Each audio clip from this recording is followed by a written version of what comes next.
On va analyser le bilan dans cette vidéo et on va regarder comment des opérations comptables, comment l'exploitation d'une entreprise a un impact sur son bilan. Là, on est dans l'établissement Julie, on se retrouve avec un bilan, donc on est au 2 janvier, donc on est en début d'année, on se retrouve avec un fonds commercial, donc certainement un immeuble, quelque chose qui appartient, donc le fonds commercial qui appartient à la société, les aménagements, les agencements, le matériel de bureau, donc que des actifs, que des propriétés, des biens qui augmentent le patrimoine de la société Julie. On a également de l'actif circulant. Le circulant, vous l'avez vu, hein, c'est effectivement des choses qui vont circuler, notamment un stock de chaussures, donc qui est destiné à être vendu, mais qui a tout de même une valeur positive pour le patrimoine de la structure aujourd'hui. On a des clients, les clients qui sont censés nous payer. Donc effectivement, ce sont bien des ventes qui ont été faites, d'accord, des crédits clients qui ont été accordés, mais c'est bien de la valeur positive pour l'entreprise, parce que quand ces clients vont nous payer, l'argent arrivera en banque, et en banque, du coup, c'est le troisième actif circulant que l'on a dans cet exemple.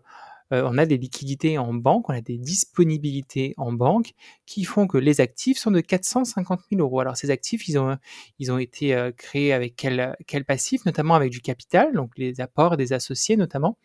Et puis on a aussi des dettes fournisseurs, c'est-à-dire toutes les dettes que l'on doit à nos fournisseurs. Donc on va devoir rembourser nos fournisseurs, on va devoir payer nos fournisseurs.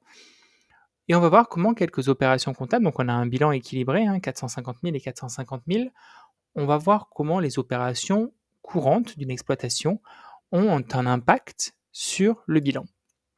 Par exemple, on a une première opération au 3 janvier, donc le lendemain du bilan que je viens de vous montrer. Le commerçant paye par chèque 20 000 euros. Donc il paye un fournisseur 20 000 euros. Donc on a un emploi et une ressource. Il y a deux postes qui sont modifiés par cette opération, le poste des fournisseurs et le poste des banques. Si je remonte juste avant, on a bien les fournisseurs ici et la banque ici. Donc c'est bien de l'actif, c'est bien quelque chose qui est en notre possession, une valeur positive de l'actif qui va venir diminuer notre passif. Donc si on regarde bien, on avait 125 000 euros de dette fournisseur et on diminue cette dette fournisseur puisqu'on paye un fournisseur de 20 000 euros. Donc on se retrouve avec plus que 105 000 euros de dette fournisseur. Et de l'autre côté, dans les actifs, on avait 56 400 euros en banque, mais vu qu'on vient de perdre 20 000 euros parce qu'on a payé un fournisseur, on se retrouve avec seulement 36 400 euros en banque. Ce qui fait que ces deux postes ont été modifiés à la baisse de 20 000 euros chacun. Donc précédemment, nous avions un bilan de 450 000 euros. Et maintenant, le bilan est de 430 puisque le patrimoine de la société a été diminué de sorte à ce que les fournisseurs puissent être payés avec les fonds qui étaient en banque. On a des opérations qui ont un impact à la fois sur l'actif et sur le passif, et parfois il y a des opérations qui peuvent avoir un impact seulement sur les actifs. Imaginez, on reçoit cette fois-ci, plutôt que de payer un fournisseur, c'est un client qui nous paye.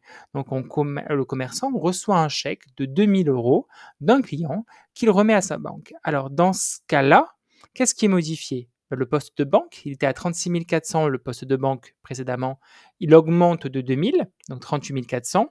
Et en revanche, les créances clients, donc l'argent que les clients nous doivent, qui était de 4 100, est diminué de 2 000, donc il n'est plus que de 2 100. Ce qui fait qu'en fait, notre bilan il est toujours de 430 000. Mais précédemment, on avait 4 100 ici et on n'a plus que 2 100. Et on avait 36 400 et maintenant on a 38 400. Donc l'argent des clients est en fait passé en banque.